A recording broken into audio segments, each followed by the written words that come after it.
Esta es la historia de Grasoso, el ladrón, una historia real del poder del Evangelio, escrita por Charles Luquesch y narrada por el pastor Jorge Carpinteiro. Capítulo 1. La desgracia cae sobre la familia. El sobrenombre de Grasoso le fue dado a Pablo cuando tenía 8 años por circunstancias especiales que mencionaremos más adelante. Su apellido era Tichomirov. Era el hijo de un granjero de una de las aldeas más pobres en el estado de Mogilev, en Rusia. La familia consistía del padre, la madre y 2 hijos, Shura o Alejandra, de 10 años, y Pasha o Pablo, de 8. Vivían en paz, practicaban la religión ortodoxa y disfrutaban del respeto no solo de los habitantes del distrito. En los feriados religiosos, el sacerdote ortodoxo acostumbraba a visitarlos para jugar a las cartas con el padre. No por dinero, sino solamente para pasar el tiempo. Algunas veces jugaban al dulachki, juego en el cual al perdedor se le aventaba todo el mazo de cartas a la nariz. Si alguno de los jugadores tenía dinero, mandaba a los niños a comprar algo de vino que los ponía alegres. El sacerdote, al que llamaban Batushka, que significa padrecito en ruso, solía decir: no es pecado beber con moderación. Hasta el Señor Jesús le gustaba estar alegre y en las bodas de Caná transformó el agua en vino. A los niños les encantaba observarlos y notaban con especial interés cómo la nariz del sacerdote se ponía cada vez más roja. No sabían si era por el vino o por los golpes de los naipes en la nariz con que con buena puntería le tiraba el padre de los niños, quien usualmente ganaba. El buen sacerdote solía decir con voz ronca: aquel que persevera hasta el fin será salvo. Yo tendré mi oportunidad, mis queridos, y ya verán, porque escrito está: no debáis a nadie nada, y con la medida con que medís, os volverán a medir.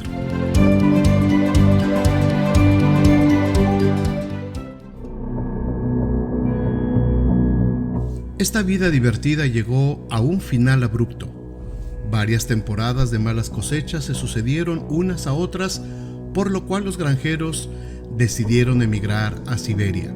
Se juntaban en grupos para hablar de la situación y empezaron a enviar mensajeros para encontrar lotes de tierra apropiados en uno de los distritos de Siberia. Tichomirov estaba entre los buscadores de tierra porque era un hombre inteligente y de experiencia.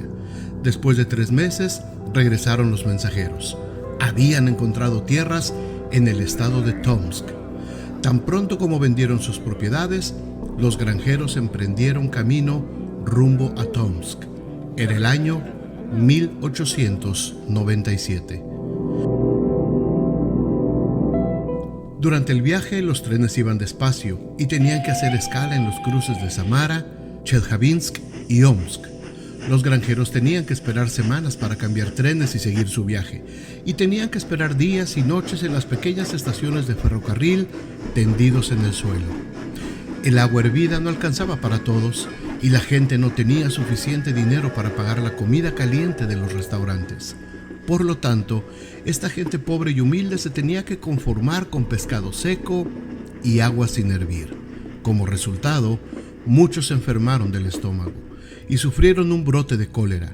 Las personas de más edad fueron las peores víctimas de la enfermedad.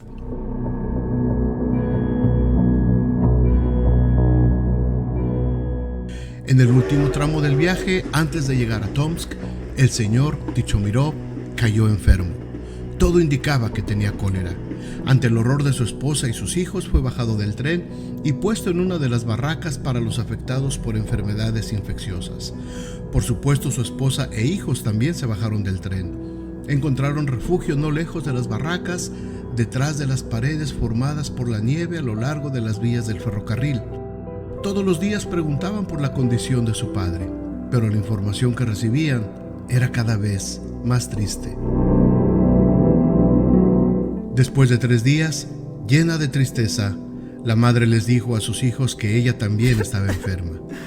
Fue una escena desgarradora ver a la madre separarse de sus hijos y ser llevada en camilla. En ella, los niños perdían su único apoyo.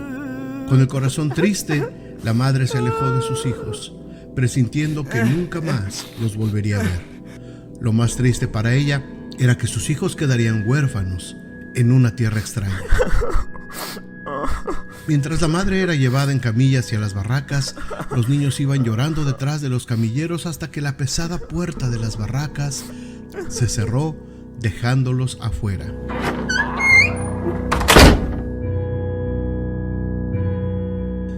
Qué solos y tristes se sentían Shura y Pasha. Lloraban, rondando alrededor de las barracas como si estuvieran fuera de sí, unas veces clamando por su padre, otras por su madre.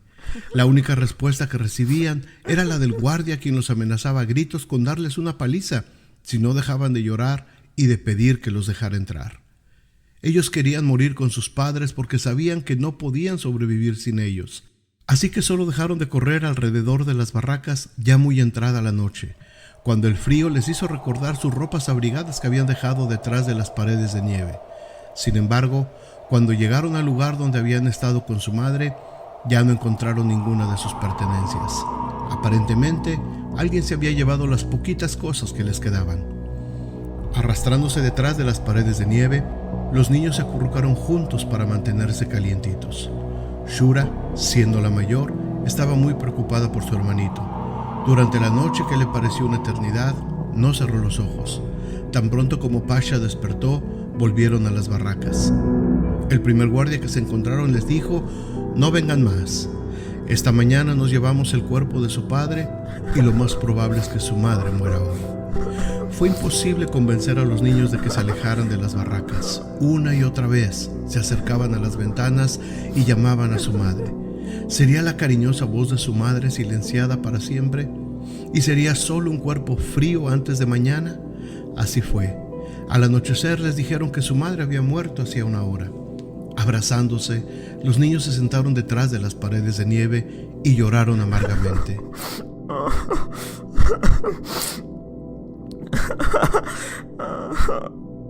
Esa noche, ni Pasha pudo dormir. Con la espalda apoyada contra la pared de nieve, se quedó viendo las vías del tren que desaparecían en la distancia. Pasaban por su mente de niño los acontecimientos terribles de los últimos días. Cuando finalmente vio acercarse un tren, le dijo a su hermana: «Shura, yo ya no quiero seguir viviendo sin papá y mamá. Ven, pongámonos en las vías para que nos arrolle el tren. ¿Para qué queremos vivir ahora? ¿A dónde iremos? ¿A quién le vamos a hacer falta?». Con estas palabras, Pasha tomó a su hermana de la mano y la arrastró hasta las vías. Shura, aterrorizada, tomó a su hermanito en sus brazos y entre sollozos le dijo: «No, por nada del mundo me arrojaré contigo a las vías del paso del tren, y tampoco te dejaré hacerlo a ti. ¡Qué horror! Esto es terrible. Déjame ir, me voy solo», lloraba el niño. Mientras hablaba, el tren acabó de pasar. Pablo se tiró al suelo y empezó a quejarse amargamente. «¿Por qué me detuviste? Yo ya no quiero vivir». Susha le empezó a hablar suavemente para persuadirlo de que dejara esos horribles pensamientos.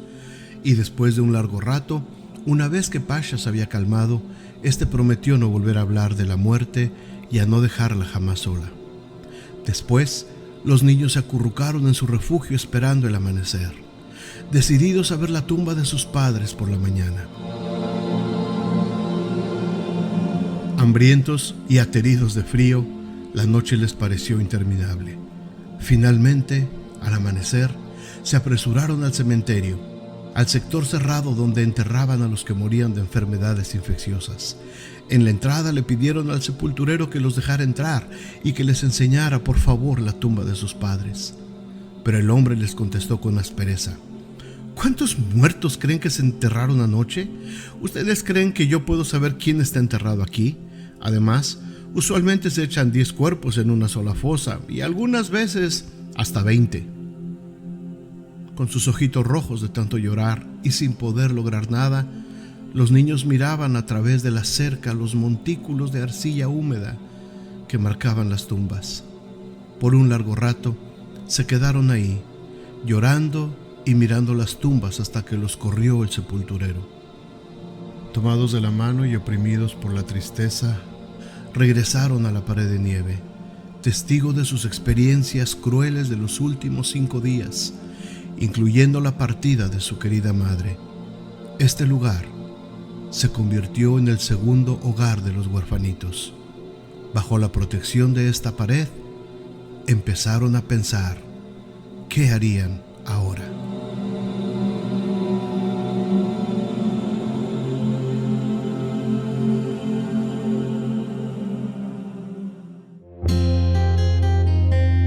Gracias por escuchar este capítulo. No te pierdas el siguiente capítulo de esta historia real del poder del Evangelio, por este mismo canal. Y muchas gracias por compartirlo con tus familiares y amigos.